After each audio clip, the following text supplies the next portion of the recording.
आज ब्रह्मा जी ने नारद जी को बहुत कहा कि नारद, मुझे भयंकर चिंता तो है, मुझे बड़ी चिंता है, पर मैं जानता नहीं हूं कि मुझे क्या चिंता है।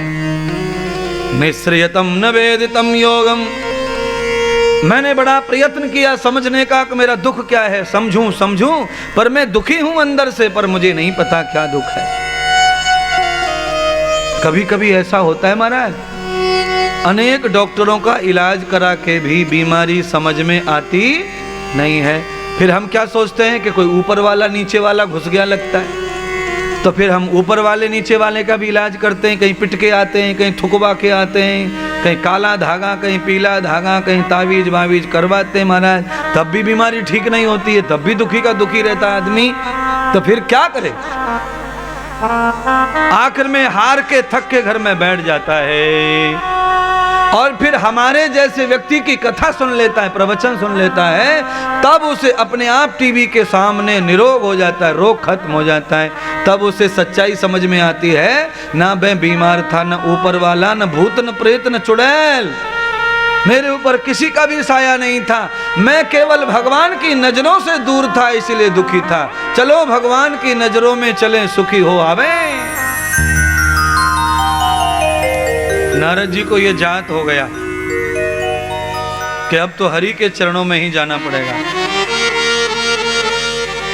पितृ शांति के लिए नारद जी ने संकल्प लिया, पुत्र होने के नाते, कि पुत्र का क्या फर्ज है, पुत्र का क्या दायित्व है।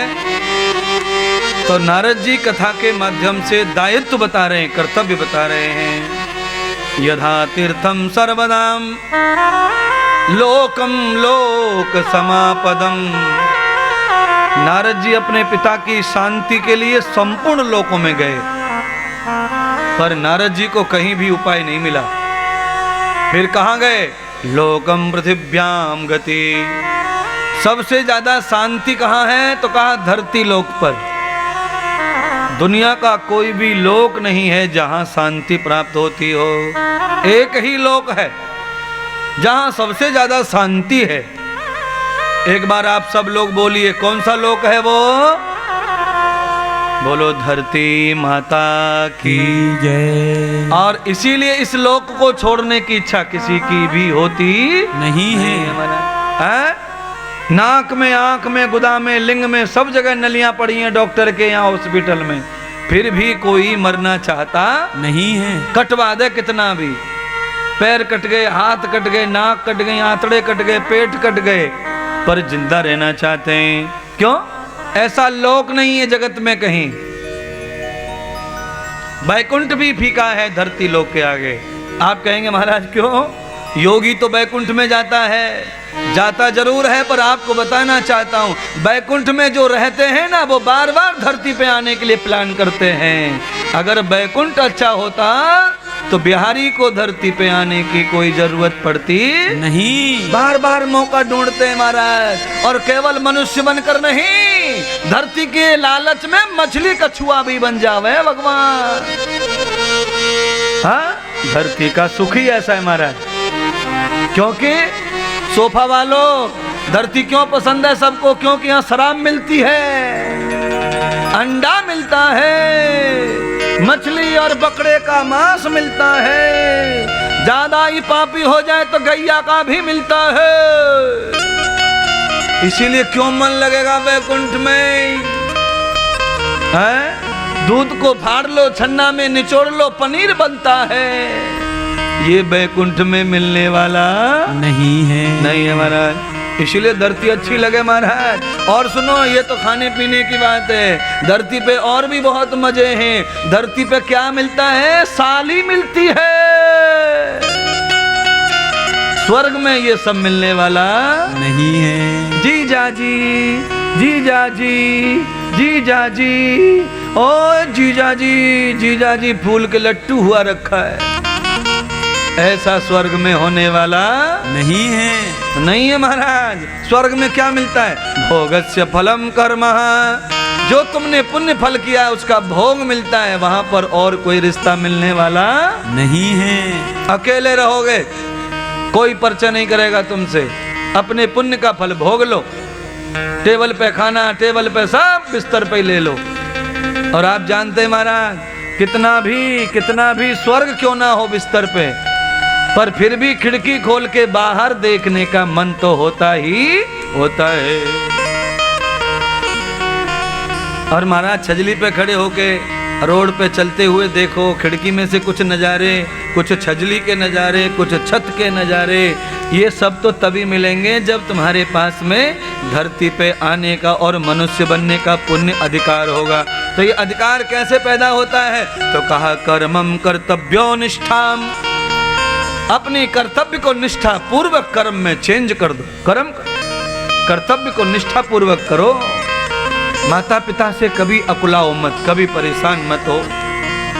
हाँ, माँ कितनी भी बूढ़ी हो गई, अपाहिज हो गई, परेशान,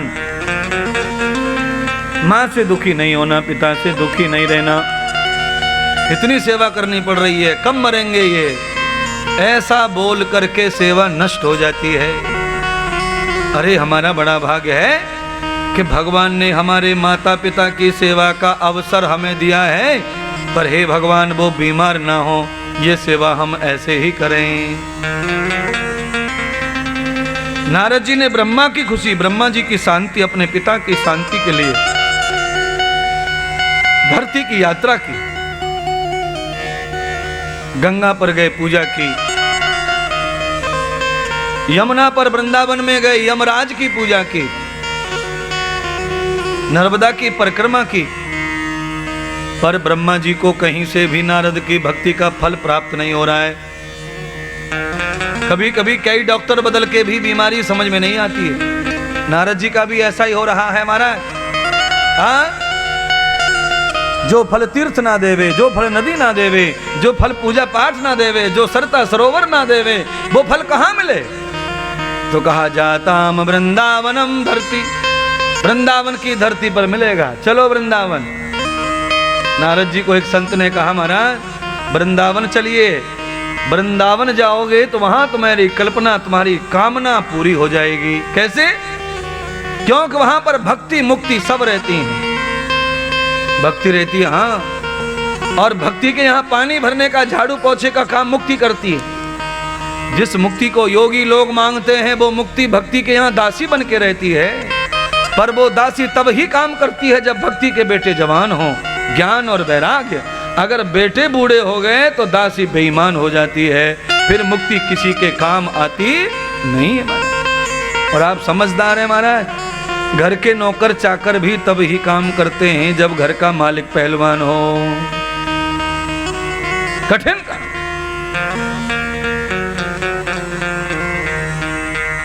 ज्ञान और वैराग्य दोनों बूढ़े हो गए महाराज।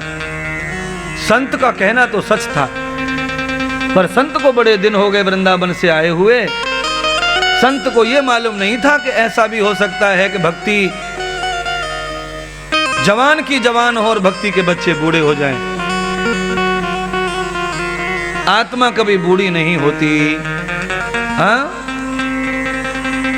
बुद्धि हमेशा बूढ़ी होती रहती है, जवान होती रहती है। बुद्धि का कोई भरोसा नहीं है, कब जवान होगी, कब बूढ़ी होगी, कब सो जाएगी, कब जग जाएगी। इसीलिए आप सब लोगों से अनुरोध है कि अपनी बुद्धि को हमेशा जागृत रखने के लिए, बुद्धि को पवित्र करने के लिए नित्य ज्ञान का पान करवाओ। जो बुद्धि रोज ज्ञान का पान करती है वो कभी भी बूढ़ी नहीं होती, कभी भी सोती नहीं है। कहाँ मिलेगा ज्ञान? श्रीमद् भागवत के पांडाल में मिलेगा ज्ञान। हाँ, कितना 3, सवा 3, साढ़े 3 घंटे का ही काम है महाराज। रोज आइए और ताजा ताजा करके जाइए, बुद्धि को फ्रेश करके जाइए। हाँ, ज्ञानम भवति बुद्धिताम जाताम बुद्धि शुद्धि ही। ज्ञान से बुद्धि शुद्ध हो जाती है। कौन कहता है? चरक ऋषि। चरक ऋषि कहते हैं अध्वीर गात्राणि शुद्ध्यन्ति मनः सत्येन शुद्ध्यति विद्या तपोभ्याम भूत आत्मा बुद्धिर ज्ञानेन शुद्ध्यति। हाँ, गंगा जल से शरीर शुद्ध होता है, तप जप से आत्मा शुद्ध होती है, और सत्य से मन शुद्ध होता है, और ज्ञान से बुद्धि शुद्ध हो जाती है। 4 चीज शुद्धि की बताएं ऋषि ने। गंगा नहाने से शरीर शुद्ध हो जाएगा, सत्य बोलने से मन शुद्ध हो जाएगा, है संयम सहन करने से आत्मा शुद्ध हो जाती है, और ज्ञान ग्रहण करने से बुद्धि शुद्ध हो जाती है। इसीलिए नित्य सत्संग चाहिए। और वो सत्संग का माध्यम क्या है?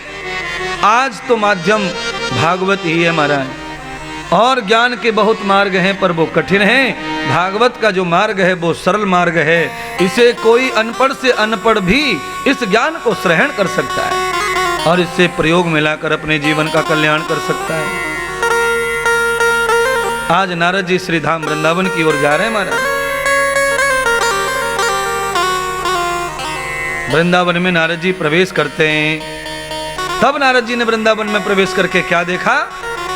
मेघम भक्ति प्रवाह दुखम। जिस भक्ति की शरण नारद जी को संतों ने भेजा, आज वो भक्ति स्वयं दुखी है और जवान जवान से दो बच्चों को लेकर के अपनी जंघाओं पर लिटा करके रो रही है। नारद जी ने कहा, देवी क्यों रो रही हो, क्या हो गया है? तो भक्ति ने नारद जी को पहचान लिया। भक्ति जानती है ये संत हैं और आप भी जान लो। नारद जी ने देखा कि देवी रो रही है, क्या हुआ? पहचान लिया, कोई संत है, कोई दयालु है। क्योंकि संत का हृदय ऐसा है कपास की तरह, रुई की तरह, उंगली लगाओ रुई दब जाती है, इतना नाजुक हृदय संत का है। संत हृदय नवनीत समाना है। कपास अपने आप जब फूटती है, नया कपास अपने आप जब फूटता है, कैसा रहता है? ऐसा संत का हृदय रहता है।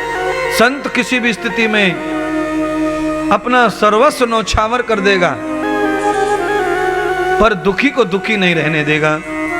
सर्वम दुखो विशारदम, खाना पीना सोना जगना संत का सब समाप्त हो जाता है जब कोई दुखी देखता है। हाँ, सेवा ही सेवा करता है, सोता नहीं खाता नहीं, सेवा करता रहता निरंतर। नारद जी ने वही निश्चय किया। क्या हो गया देवी, ये तो बताओ, और ये बताओ कि तुम कौन हो? तो रोते रोते भक्ति कह रही है, मेरा नाम भक्ति है।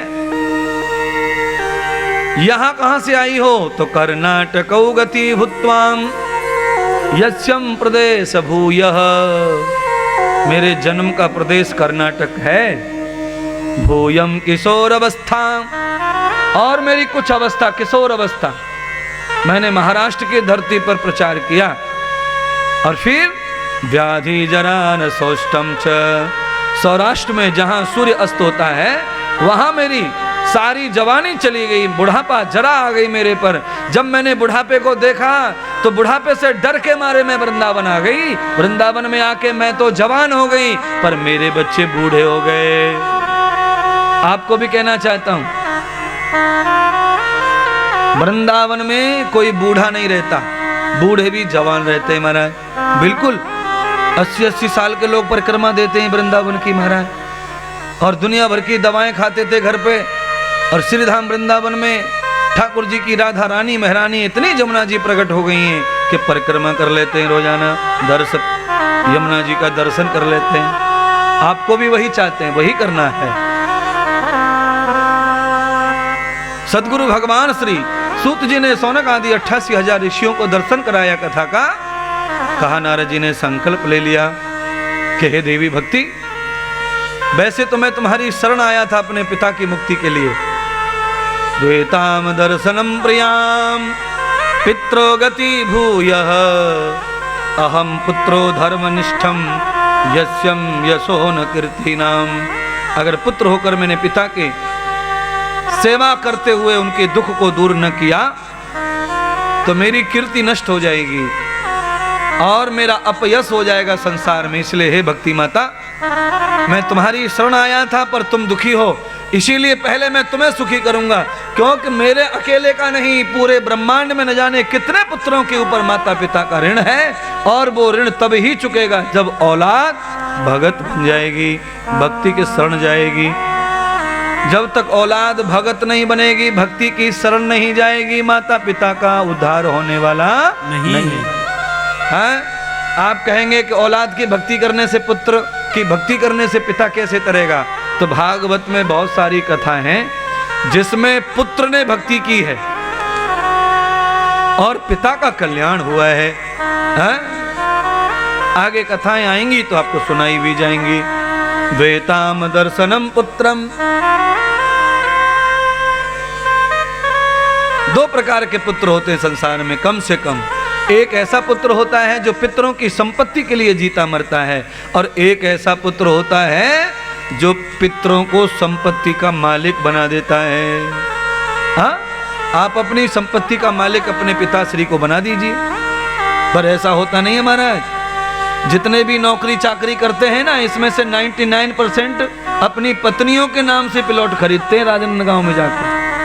पिता के नाम से किसी को भी स्टाम्प मिलते नहीं, पटवारी पैसे, SDM पैसे, तहसीलदार से। पत्नी के नाम से बोलते हैं घर पे आके कि छूट मिले, 10% छूट है स्टाम्प में। तो हमने कहा पत्नी के नाम पे छूट नहीं है, गधे की औलाद, माँ के नाम पे छूट है। लेडीज को छूट होती है, वो पत्नी के नाम पे छूट थोड़ी है। जब लेडीज को छूट है तो माँ बैठी है ना। माँ के नाम से संपत्ति खरीदने से संपत्ति में वृद्धि होगी। क्यों? पत्नी से आशीर्वाद कभी नहीं मिलता, माँ रोज आशीर्वाद देवे। नाराज मत हो जाना बहनों, अगर तुम किसी की पत्नी है तो माँ भी तो है।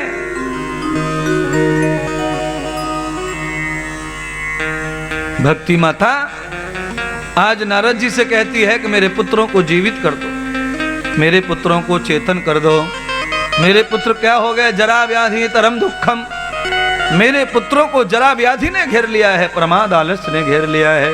इसलिए हे नारद जी, ज्ञान और वैराग्य को जगाने का काम केवल संत कर सकते हैं और कोई करने वाला नहीं है। इसलिए हे नारद जी, कृपा कर दो मेरे पुत्रों पर, मेरे पुत्रों को नींद से जगा दो। तो ध्यान करना महाराज, आज नारद जी ने जो संकल्प ले लिया अपने पिता ब्रह्मा की शांति का, ज्ञान और वैराग्य को जगाने का और भक्ति माता के वचन को पूरा करके उन्हें प्रसन्न करने का वचन लिया, और नारद जी जंगल लौट आए और संकल्प लेके नारद जी चल पड़े। कहाँ? केदारनाथ बद्रीनाथ की ओर।